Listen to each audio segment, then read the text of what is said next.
कहानियों का स्मगलर। आर्या ने रखा वैदेही के सामने अपने साथ अपने दादू के फार्म हाउस पर चलने का ऑफर, जिसे मानकर वैदेही ने एक बार फिर से कैंसिल किया परितोष के साथ बनाया हुआ प्लान। इधर मूवी के लिए जा रहे देवांश और अवनी के बीच हुआ कुछ ऐसा जिसके बाद देवांश को आया गुस्सा। अर्थ और वैदेही के बीच कुछ पलों की नजदीकियों ने एक बार फिर से किया वैदेही को नर्वस, और इसी नर्वसनेस में वैदेही ने कबूला अर्थ के लिए अपना प्यार। तो आखिर क्या चल रहा है कहानी के इस भाग में, आइए सुनते हैं। लेकिन इससे पहले अगर आपने अभी तक हमारा चैनल कहानियों का स्मगलर फॉलो नहीं किया है, सब्सक्राइब नहीं किया है, अपने दोस्तों के साथ शेयर नहीं किया है, तो प्लीज़ यार जल्दी से शेयर कर लो। ढेर सारा प्यार हमें दे दो और हमारे साथ यूं ही बने रहो। चलिए बढ़ते हैं कहानी में आगे की ओर। अर्थ की कंडीशन अब पहले से काफ़ी संभल चुकी थी। अर्थ ने वैदेही से कहा, तुम ऑफिस जा सकती हो, I am all okay. Vaidehi ने भी अर्थ के लिए फिक्रमंद होते हुए कहा, अगर मैं ऑफिस चली गई तो यहाँ आपका ख्याल कौन रखेगा? कहीं आप फिर से बेहोश हो गए तो? नहीं, मैं रिस्क नहीं ले सकती हूँ। अर्थ ने मुस्कुराते हुए वैदेही से पूछा, मिस परमार, आज से पहले जब आप मेरी लाइफ में नहीं थी तब भी मैं अपना ख्याल खुद रख लेता था, और जब आप मेरी लाइफ में नहीं रहेंगी तभी भी मुझे अपना ख्याल खुद ही रखना होगा। मुझे अपनी आदत मत डालो। वैदेही के चेहरे पर उदासी छा गई। उसने बुझे बुझे लहजे में अर्थ से कहा, फिलहाल जब तक मैं आपकी लाइफ का हिस्सा हूँ तब तक मुझे अपना ख्याल रखने दीजिए, और आपको अपनी नज़रों के सामने इस तरह की कंडीशन में देखकर तो मैं आपको बिल्कुल भी अकेला नहीं छोड़कर जाने वाली। अगर आपके पास कोई आपका ख्याल रखने वाला होता तो मैं आपके पास रुकने की जिद नहीं करती। वैदेही ने बड़े ही हक से अर्थ से कहा। वैदेही को यूं अपने ऊपर इस तरह से हक जताते देखकर अर्थ ने उससे पूछा, वैसे क्या मैं जान सकता हूं कि तुम ये सब मेरे लिए किस रिश्ते से कर रही हो? क्या तुम मुझसे प्यार करती हो? अर्थ के इस स्ट्रेट फॉरवर्ड सवाल पर वैदेही सकपका गई। उसे समझ में नहीं आया कि वो क्या जवाब दे। वैदेही ने अर्थ से कहा, ऐसा कुछ भी नहीं है जैसा आप सोच रहे हैं।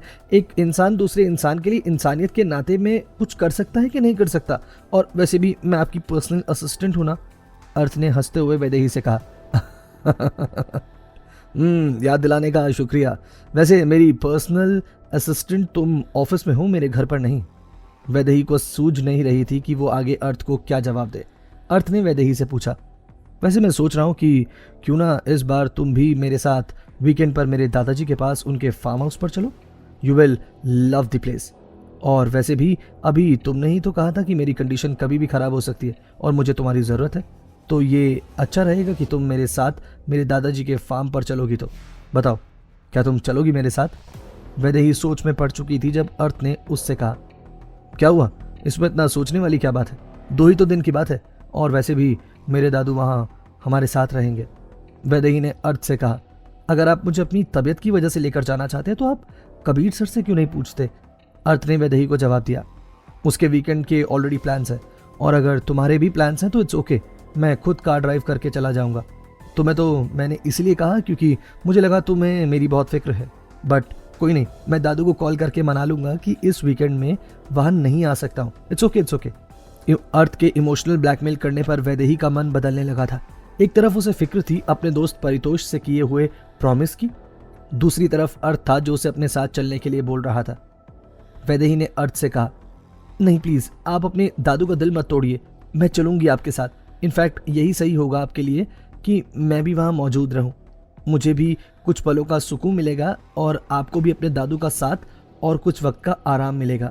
मैंने अपने दोस्त परितोष को संडे के लिए प्रॉमिस किया था, मैं उसे कॉल करके अभी मना कर देती हूँ। अर्थ अच्छे से जानता था कि उसके लिए अपनी कार को ड्राइव करके अपने दादू के फार्म हाउस तक जाना बहुत बड़ी बात नहीं थी, लेकिन अर्थ ऐसी कोई भी पॉसिबिलिटी छोड़ना नहीं चाहता था जो किसी को वैदेही और उसके बीच आने की इजाज़त दे। इस वक्त अर्थ की निगाहों में अगर कोई खटक रहा था तो वो था परितोष, वैदेही का दोस्त, जिसका दूसरा प्लान भी अर्थ ने कैंसिल करवा दिया था। अर्थ ने वैदेही से कहा, थैंक्स शब्द तो बहुत छोटा है तुम्हें बोलने के लिए, बट फिर भी thank you so much Vaidehi, मेरा साथ देने के लिए। आई थिंक अब तुम्हें अपने घर जाना चाहिए, अपने लिए पैकिंग करने के लिए, और साथ ही कुछ गर्म कपड़े रख लेना क्योंकि वहाँ ठंड होती है। सुबह से शाम का वक्त ऑलरेडी वैदेही का अर्थ के घर पर गुजर चुका था। वैदेही ने अर्थ से कहा, अब मैं आपको डिनर करवा कर ही घर जाऊंगी। डॉक्टर ने कहा था कि आपको अपने खाने का खास ख्याल रखना है। मैं जाकर आपके डिनर की तैयारी करती हूँ। अर्थ के चेहरे पर एक डेविल स्माइल थी। अर्थ ने अपने कॉलर ऊंचे करते हुए खुद से कहा, इतना आसान कैसे हो सकता है किसी को बेवकूफ़ बनाना? वैदेही परमार, या तो तुम बहुत ज़्यादा बेवकूफ़ हो या फिर बहुत ज़्यादा भूली, लेकिन जो भी हो इसमें मेरा ही फ़ायदा है। चल बेटा अर्थ, अब तेरी वैदेही तुझे डिनर करवा कर जाएगी। इधर देवांश को मनाकर अवनी अपने साथ उसे मूवी दिखाने के लिए लेकर जा रही थी। देवांश खुद कार ड्राइव कर रहा था। रास्ते में देवांश ने अवनी से पूछा, अवनी आई नो कि ये सब तुम्हारी जॉब का हिस्सा नहीं है, लेकिन मैं चाहता हूँ कि तुम ये सब क्यों कर रही हो, मुझे बताओ। अवनी के पास देवांश के इस सवाल का कोई जवाब नहीं था। उसने बात घुमाते हुए देवांश को जवाब दिया, जैसा आपका कोई दोस्त नहीं है वैसे ही मेरा भी कोई दोस्त नहीं है, सो आई थॉट कि क्यों ना आप ही के साथ मैं मूवी देखने चली जाऊं। देवांश अवनी की बात सुनकर हैरान हुआ। उसने अवनी से कहा, मैं मान ही नहीं सकता कि तुम जैसी लड़की का कोई दोस्त ही नहीं है।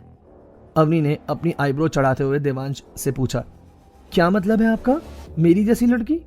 देवांश ने अपनी बात को करेक्ट करते हुए कहा, आई मीन तुम्हारी जैसी लड़की से मेरा मतलब था कि तुम जैसी सुलझी हुई और समझदार लड़की। अवनी ने मुस्कुराते हुए देवांश से कहा, फिर तो बहुत बड़ी गलतफहमी है आपको मेरे बारे में। मेरे भाई तो मुझे शैतान की नानी बुलाते हैं। देवांश ने हंसते हुए अवनी से कहा, फिर तो मैं भी तुम्हारी नॉटी साइड देखना चाहूंगा। अवनी ने नोटिस किया कि देवांश के चेहरे पर इस वक्त मुस्कुराहट थी और उसका मूड काफी अच्छा था। क्यों ना देवांश से उसके पास्ट के बारे में पूछा जाए। जब तक वो खुलकर इस बारे में बात नहीं करेंगे तब तक इस सब से बाहर नहीं निकल पाएंगे। अवनी ने देवांश से कहा, अगर आपको बुरा ना लगे तो मैं आपसे एक बात पूछ सकती हूँ? देवांश ने अवनी को जवाब दिया, पूछो ना। अवनी ने घबराते हुए देवांश से पूछा, आपकी एंगेजमेंट कैसे टूटी थी और कौन थी वो लड़की जो आप जैसे शख्स को छोड़कर चली गई?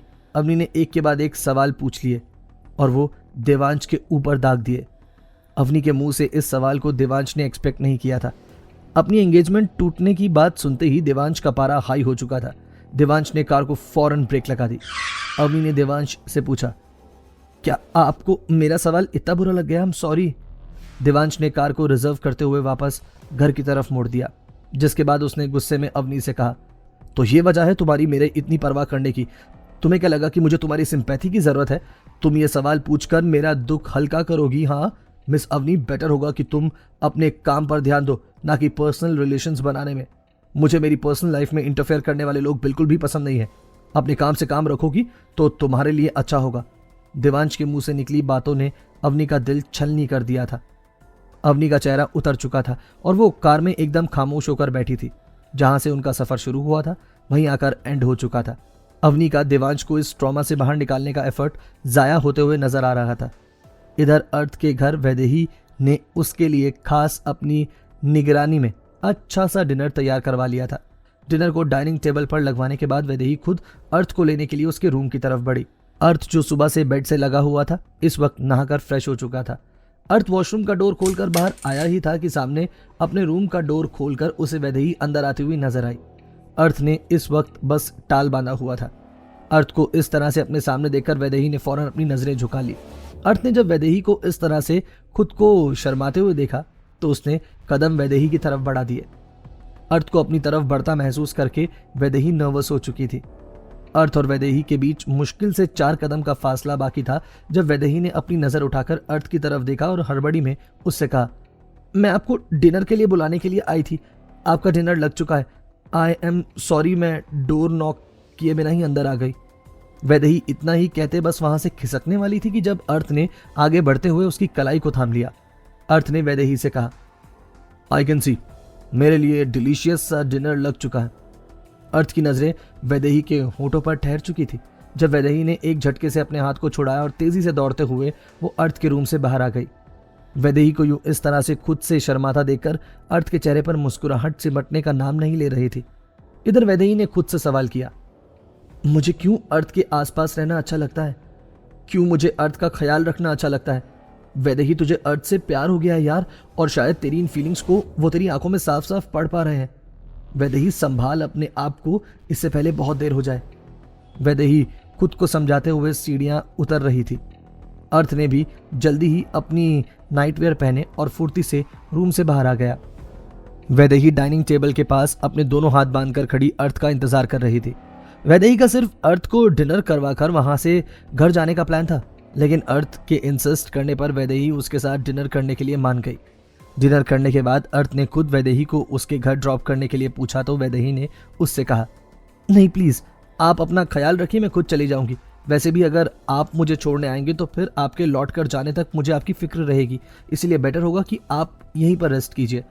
अर्थ ने वैदेही से कहा, ओके तो फिर तुम मेरी कार लेकर चली जाओ, मैं अपने ड्राइवर को तुम्हारे साथ भेज रहा हूँ, घर पहुंचकर मुझे इन्फॉर्म कर देना। अर्थ को ओके बोलकर वैदेही वहां से जा चुकी थी। वैदेही का सिर्फ वजूद वहां से गया था, अपना दिल वो वहीं छोड़ कर गई थी। क्या होगा अर्थ के दादाजी के फार्म हाउस पर अर्थ और वैदेही के दरमियान? क्या वैदेही कबूल करेगी अपना प्यार अर्थ के सामने? किस तरह से अर्थ बनाएगा वैदेही को अपना? आखिर क्या मकसद है अर्थ का वैदेही के परिवार को बर्बाद करने के पीछे का? जानेंगे कहानी के आगे के सफर में। सुनते रहिए कहानियों का स्मगलर।